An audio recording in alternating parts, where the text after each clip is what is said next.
¿Cómo están? Bienvenidos a Última Mirada. Esta es la última mirada antes de que febrero aparezca.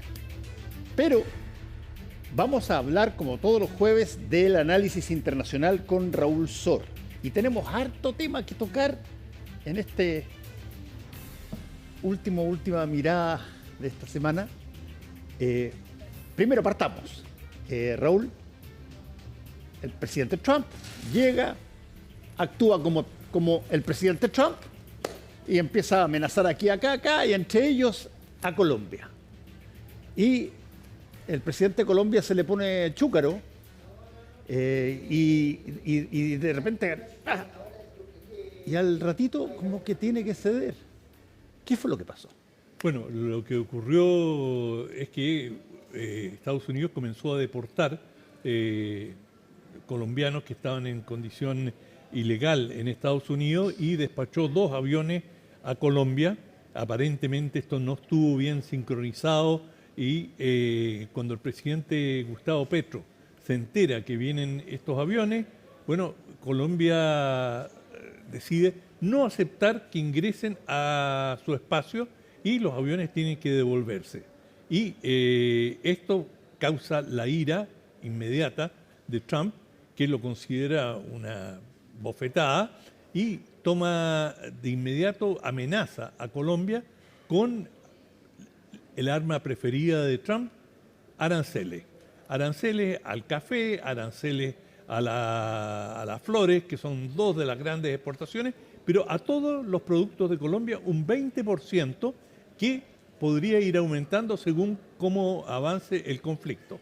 Y en esas condiciones el presidente Petro se genera una suerte de pánico porque esto, y ya Colombia tiene una serie de dificultades económicas, pero que le priven del acceso al mercado estadounidense, que es clave para Colombia, era una situación que él temía que no la iba a poder enfrentar y eso provocó que Colombia cediera y dijera, muy bien, nosotros vamos a enviar aviones nuestros a buscar a los deportados y en el futuro tenemos que coordinarlo mejor, pero en definitiva esto le ofreció en bandeja un gran triunfo a Donald Trump, porque él quedó con, hizo lo que mejor sabe hacer. 1, amenaza, y 2, una reacción muy rápida.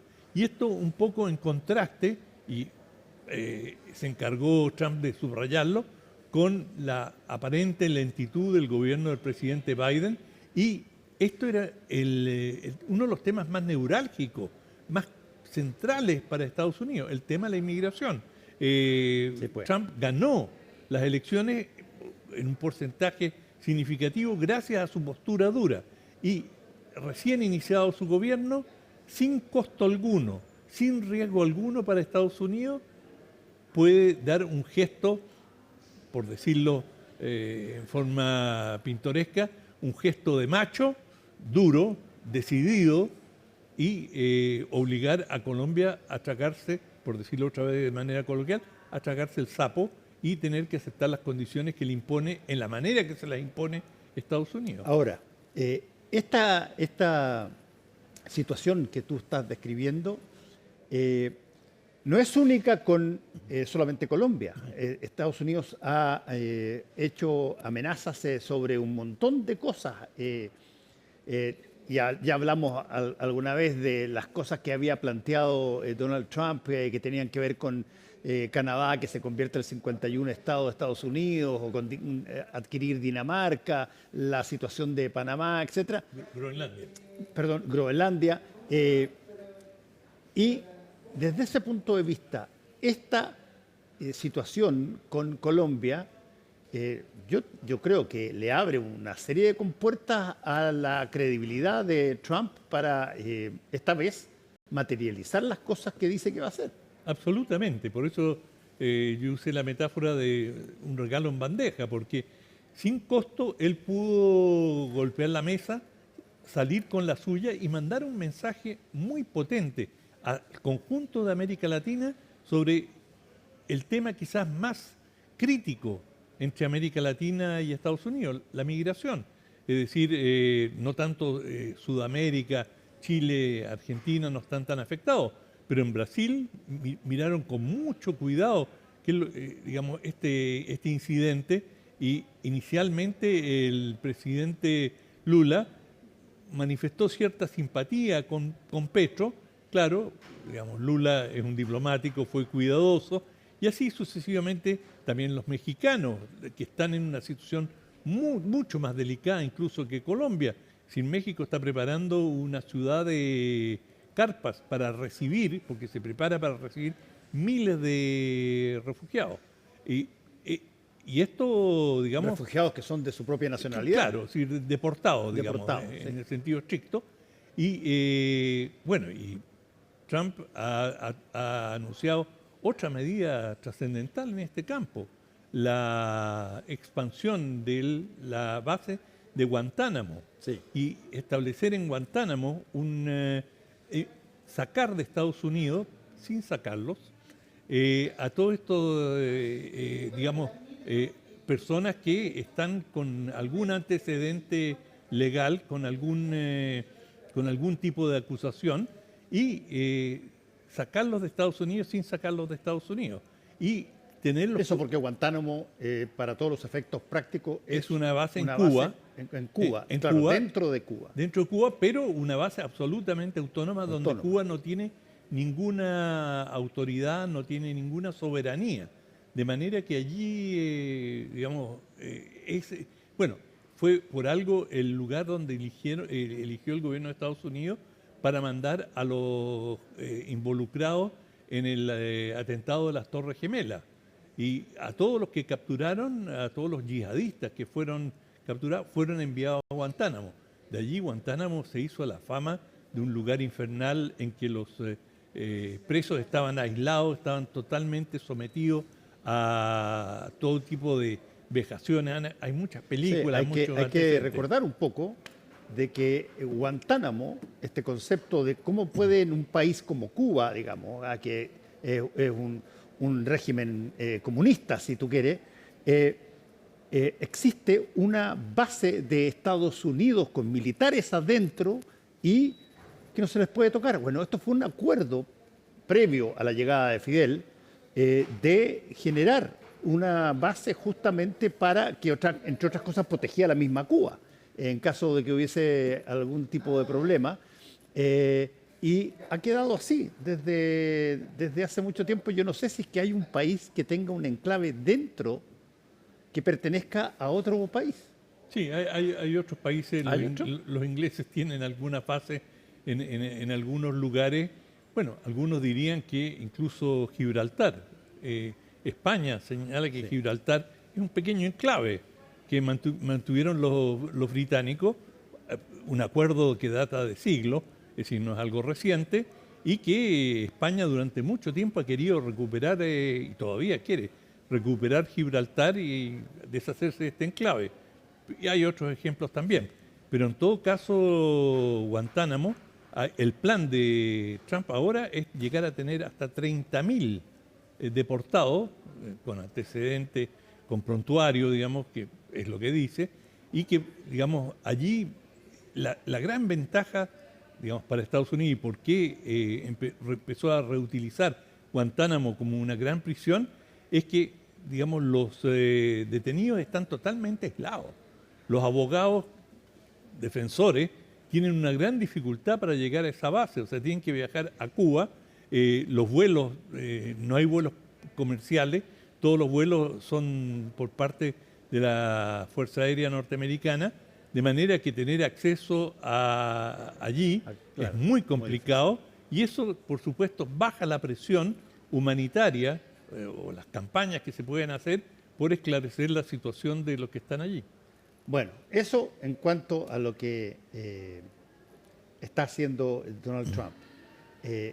Pero se movió, después de creo que no sé, 20 o 30 años, pero se movió el reloj del fin del mundo, que es un reloj simbólico que está de alguna manera controlado por una serie de científicos y por una entidad científica que básicamente mira cuándo se va a generar la medianoche del planeta.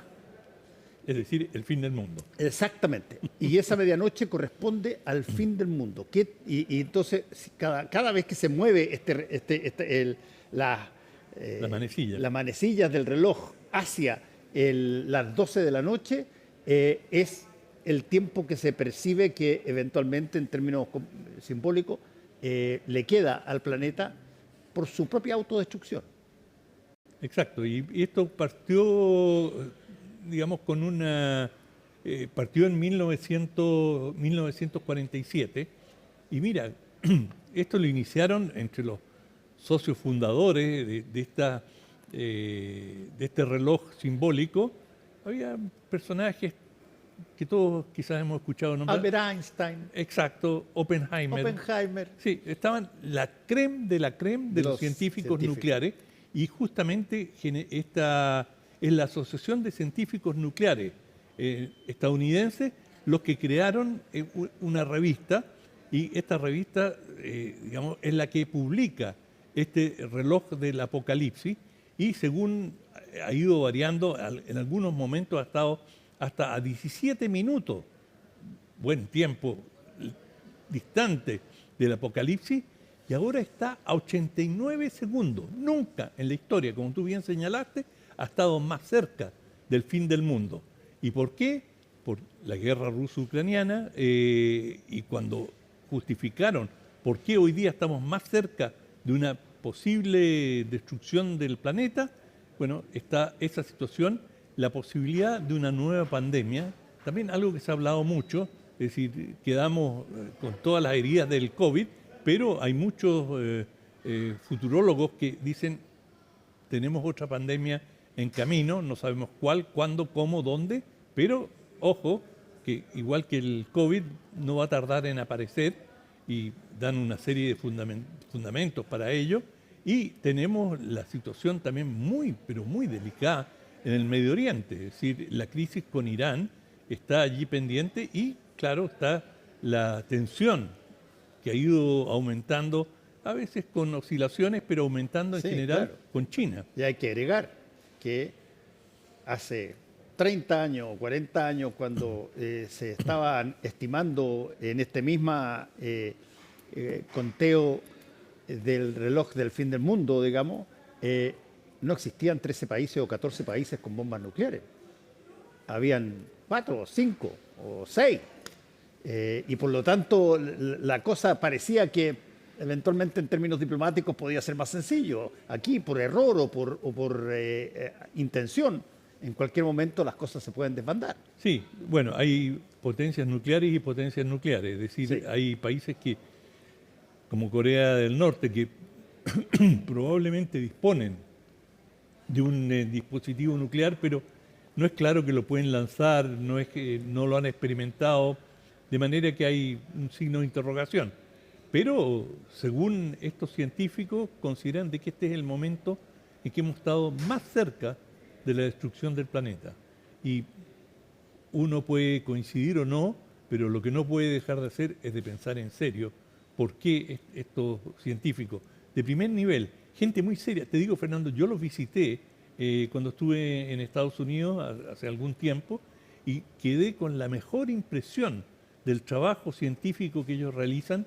Tienen una revista que es extraordinaria, que aborda una serie de temas justamente sobre el bienestar de la humanidad, cuáles son los grandes dilemas y qué propuestas existen, y han tenido, como se dice en inglés, muchos scoops, es decir, exclusividades que claro, han sido difundidas por todos los medios, de manera que piense uno lo que piense, no puede dejar de tomar muy en serio a esta asociación de científicos nucleares estadounidenses, atómicos. Lo importante, creo yo, de que exista un grupo de personas que son intachables en materia de su conocimiento técnico, en términos de ciencia, que exista esto, es que de alguna manera sus alertas te obligan a no cerrar los ojos.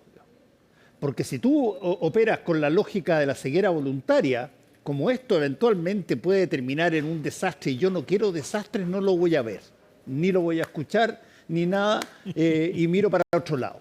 Pero, El negacionismo. claro, un negacionismo forzado, voluntario. Y desde ese punto de vista, que haya una agencia, un instrumento que permita por lo menos de que uno, a ver, diga, quizás sería conveniente mirar de nuevo el problema, veámoslo, a ver, ¿por qué no llamo a mi vecino y le pregunto, oye, hagamos algo para tranquilizar a la población? Sí, es muy interesante, Fernando, que esta organización de científicos ha estado dominada siempre por físicos.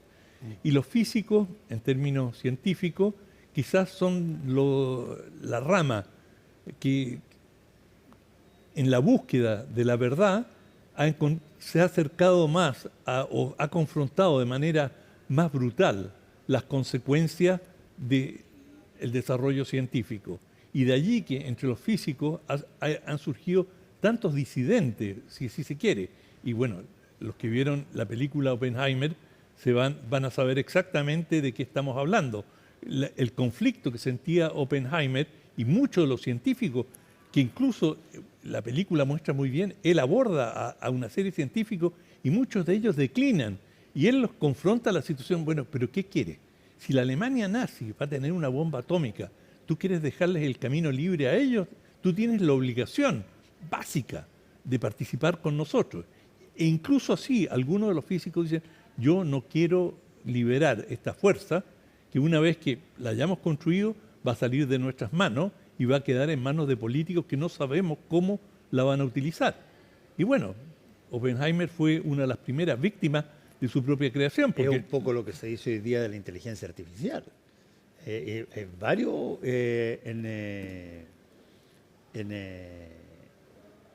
científicos que han dicho hay que parar esta cuestión porque estamos hablando de un instrumento que no tiene capacidad de reflexión. Y se nos puede ir de las manos. Y se nos puede ir de las manos. Exactamente, y hay muchos científicos en el más alto nivel. Harari, entre ellos, nuestro amigo. Claro, y por eso, digamos, cuando ellos se asoman a este precipicio, claro, pueden ver los riesgos y la infinitud de problemas que pueden surgir, que en la visión de muchos de ellos son superiores a las soluciones o al bienestar que nos pueden aportar estas tecnologías, porque, claro, si se escapan de las manos, y es fácil que se escapen, es fácil con la energía nuclear, afortunadamente no ha ocurrido, pero tú lo señalabas, algunos de estos países menores que tienen algún nivel de desarrollo nuclear, bueno, algún dictador puede decir, o hacen lo que yo exijo, hay tantas películas al respecto, ¿no? Sí.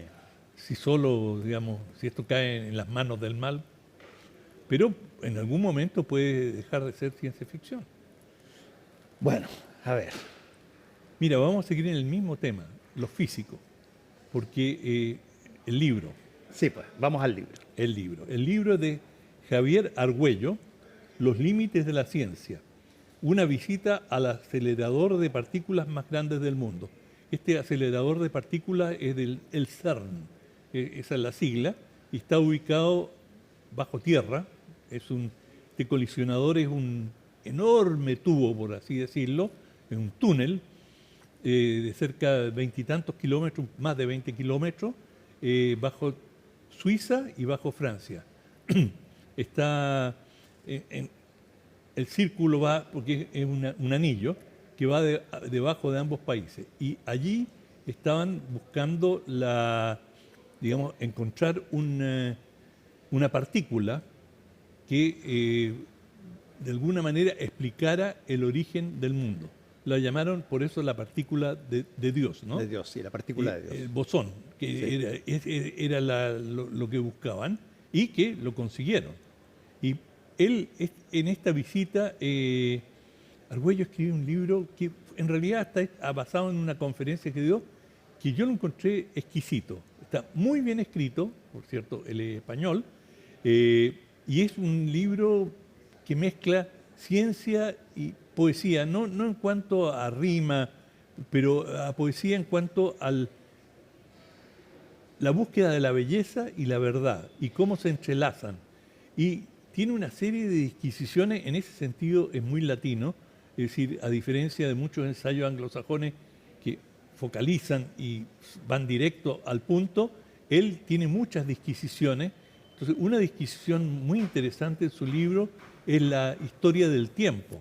Y cuando está estudiando esto en Ginebra, está allí dice, descubre que Ginebra es la sede de alguna de las relojerías más importantes del mundo.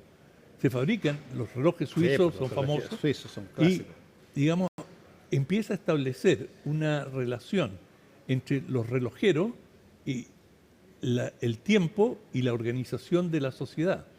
Y bueno, esto se da, es decir, él sigue muchos hilos, ¿no? Históricos de cómo se desarrolla la relojería, y han habido otros libros muy interesantes sobre el control del tiempo, es decir, la medición del tiempo, que fue vital, por ejemplo, para la navegación. Poder establecer dónde te encontrabas, es decir, la astronomía no era un elemento confiable suficiente, y por lo tanto... Especialmente de día.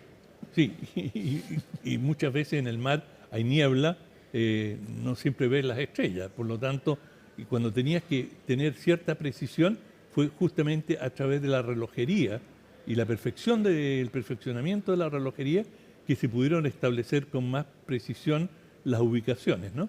De los navíos en aquellos tiempos.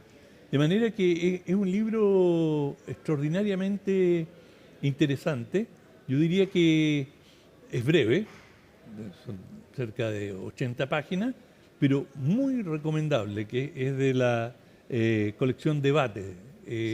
Y es, yo diría, un excelente libro de vacaciones. Si uno se quiere llevar, fácil de llevarlo, chiquitito, en el bolsillo, este es un muy buen libro. Oye, antes de terminar, ¿viste la cantidad de gente que salió en la India en esta semana de religiosidad?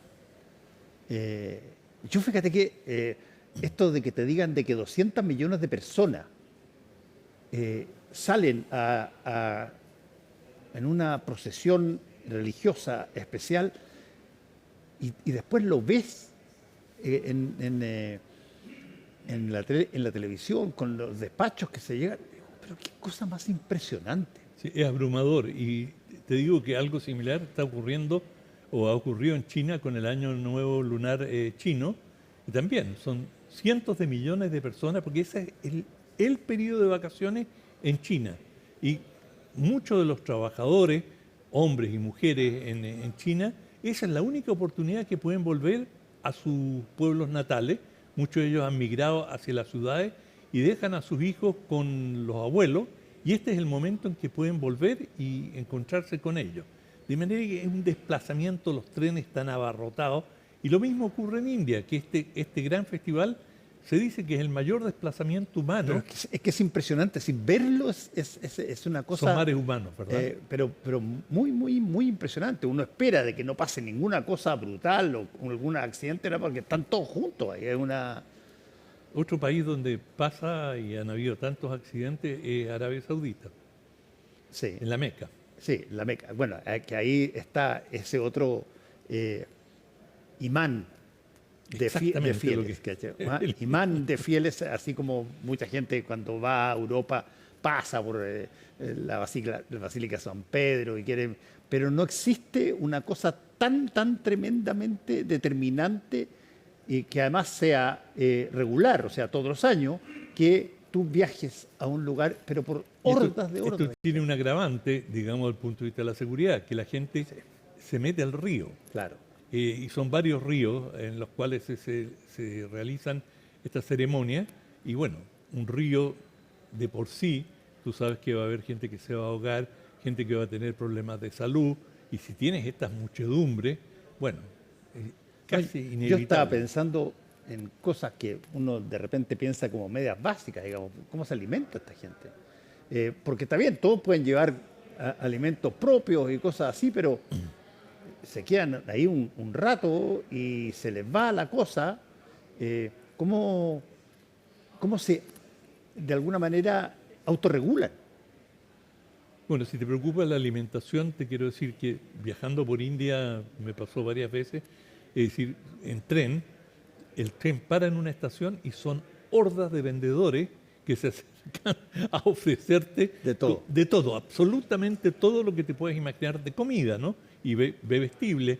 Y lo mismo ocurre digamos, en muchas localidades, he estado en festivales también, es decir, están... Bueno, mal que mal son ¿cuántos? ¿Son 1.300, 1.400 millones? Bueno, van para 1.500.